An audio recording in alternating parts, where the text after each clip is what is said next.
Hello guys, welcome back once again to one of my featured presentations for the subject Fluid Machineries. So again, my name is Engineer Gerald S. Robles, aka Sir Bogart of the Mechanical Engineering Department under the College of Engineering and Architecture of the Bataan Peninsula State University. So ang featured presentation natin for today is about the so-called pump priming. So meron tayo dito makikitang isang caricature kung saan meron tayong isang picture pump and then meron tayong dalawang individuals. So I guess most of us have some similar experience kung saan maglalagay tayo ng water dito sa pinakaloob ng pinaka-pump casing natin dito. So, yung paglalagay natin ng water dito sa pinakaloob ng tinutukoy natin pump casing is what we call pump priming or what we call pump conditioning. Pump conditioning. So, kino-condition natin yung pump for such pump to be able to discharge liquid or water at the soonest possible time. However, ang problema natin dito, no? So, kung saan nakikita natin caricature is that yung pinaka-suction side niya along the way is marami siyang butas. So in this case, since mas marami ditong butas, ang natural tendency is magli-leak na lamang yung water. So makikita natin na yung pinaka-output niya is severely affected. Pero other than the leak itself, ang isa pang possible problem kung bakit mahina yung pinaka-output natin dito is most probably meron ng damage o hindi na na-function properly yung tinutukoy natin foot valve, which is to be located dito sa pinaka-suction line side ng ating piping line. So in this case, kinakailangan natin ng water para mapag-discharge tayo ng water at the soonest possible time. However, ang nagiging problema natin dito is instead na water ang lumalabas dito is actually air o hangin. So this is actually evidenced by the sound na ini-emit dito. So yung parang choking coarse sound na naririnig natin every time na magpapump tayo ng water at wala lumalabas na water is actually the sound emitted by air. So mga gases yon.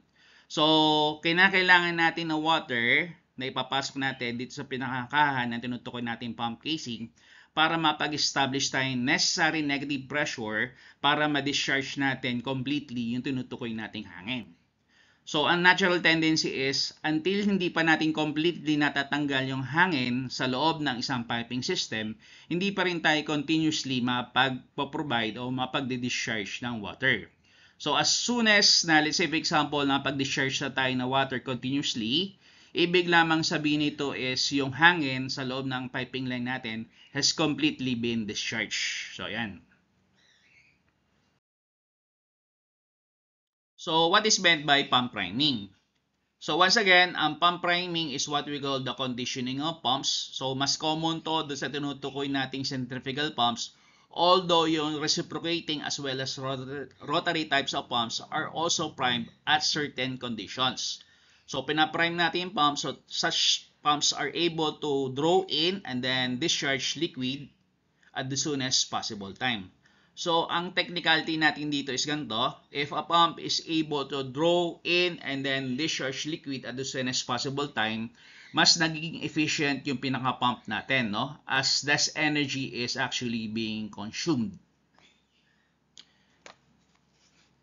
So, ang priming is nasubmerge natin yung impeller ng pinaka-pump natin within the pump casing, thus removing any air, gas, or vapor inside the pump casing.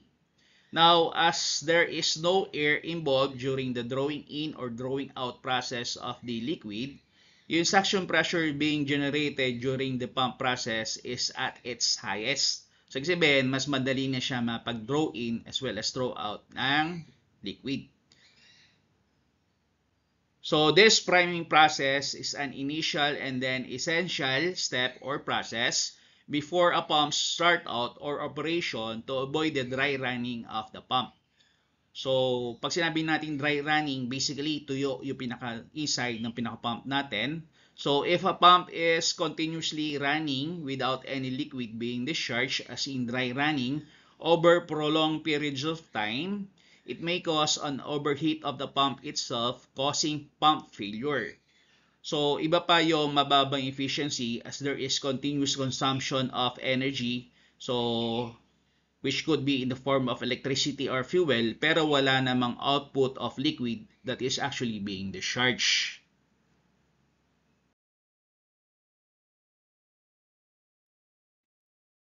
So, ang pump priming is most common with centrifugal pumps, which is classified under the dynamic or kinetic types of pump where there is continuous energy impartations of energy on the part of the high-speed revolving impeller towards the liquid.